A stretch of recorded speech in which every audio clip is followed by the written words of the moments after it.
यह कहानी एक छोटे से गांव की है जो जंगलों और पहाड़ों से घिरा हुआ था।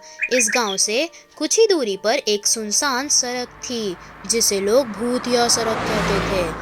रात के समय एक औरत दिखती है जो अकेले यात्रियों से लिफ्ट मांगती है और अगर कोई उसे लिफ्ट दे भी देता है तो उस व्यक्ति की आखिरी रात होती है।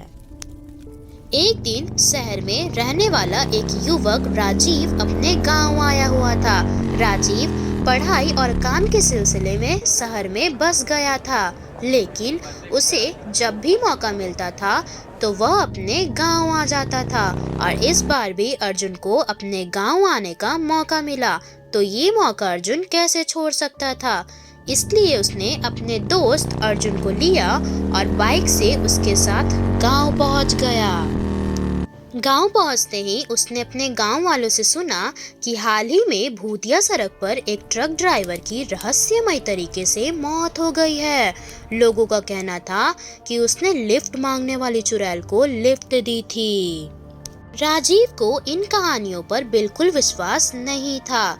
उसने गांव वालों की मनगढ़ंत बात मानकर अनसुना कर दिया। उन्होंने तय किया कि वे इस सड़क पर जाकर सच का पता लगाएंगे। गांव के बुजुर्गों ने उन्हें मना किया। देखो बेटा, वहां जाना खतरों से खाली नहीं है, वो चुड़ैल तुम्हें नहीं छोड़ेगी। लेकिन अर्जुन और राजीव ने किसी की एक न सुनी। रात के करीब 11 बज चुके थे। आसमान में घने बादल छाए हुए थे और उसी समय दोनों दोस्त अपनी बाइक से उस भूतिया सड़क की ओर निकल पड़े। सड़क काफी सुनसान और डरावना लग रहा था। चारों तरफ घना अंधेरा छाया हुआ था। कुछ दूर जाने के बाद उन्हें सड़क के किनारे एक औरत खड़ी दिखी। अर्जुन ने बाइक रोकने का इशारा किया और कहा, राजीव चल घर चलते हैं, मुझे बहुत डर लग रहा है। कहीं ये वही चुड़ैल तो नहीं जिसके बारे में गांव वाले लोग बातें कर रहे थे। हमें उनकी बातें मान लेनी चाहिए थी और इस सड़क पर नहीं आना चाहिए था। चलना राजीव, वापस घर लौट चलते हैं। लेकिन राजीव ने हंसते हुए कहा, अर्जुन ये कोई चुड़ैल नहीं है, तुम बेकार में ही डर रहे हो। बल्कि ये तो कोई गांव की महिला लग रही है जो रास्ता भटक गई होगी। चलो चलकर उसकी मदद करते हैं। और फिर वह औरत धीरे धीरे उनकी ओर बढ़ने लगी। उस औरत का बर्ताव कुछ ठीक नहीं लग रहा था। वो औरत अर्जुन और राजीव के पास आकर कहने लगी कि मुझे शहर की ओर जाना है, क्या तुम मुझे लिफ्ट दे सकते हो? राजीव ने मजाकिया लहजे में कहा, हाँ हाँ क्यों नहीं, जरूर बैठ जाइए। औरत बाइक के पीछे बैठ गई। जैसे ही बाइक ने रफ्तार पकड़ी, अर्जुन ने अचानक से देखा कि उस औरत के पैर तो उल्टे हैं। यह देखकर अर्जुन के रोंगटे खड़े हो गए। उसने राजीव को बताया, लेकिन राजीव ने इसे मजाक में समझा। कुछ ही मिनटों बाद बाइक अचानक खुद ब खुद बंद हो गई। राजीव ने कहा, ओहो, अब इस बाइक को क्या हो गया? इस बाइक को भी अभी ही खराब होना था। राजीव ने बाइक को दोबारा स्टार्ट करने की बहुत कोशिश की, लेकिन बाइक चालू ही नहीं हो रहा था। तभी उन्होंने देखा कि वह औरत अचानक से उनके सामने खड़ी थी।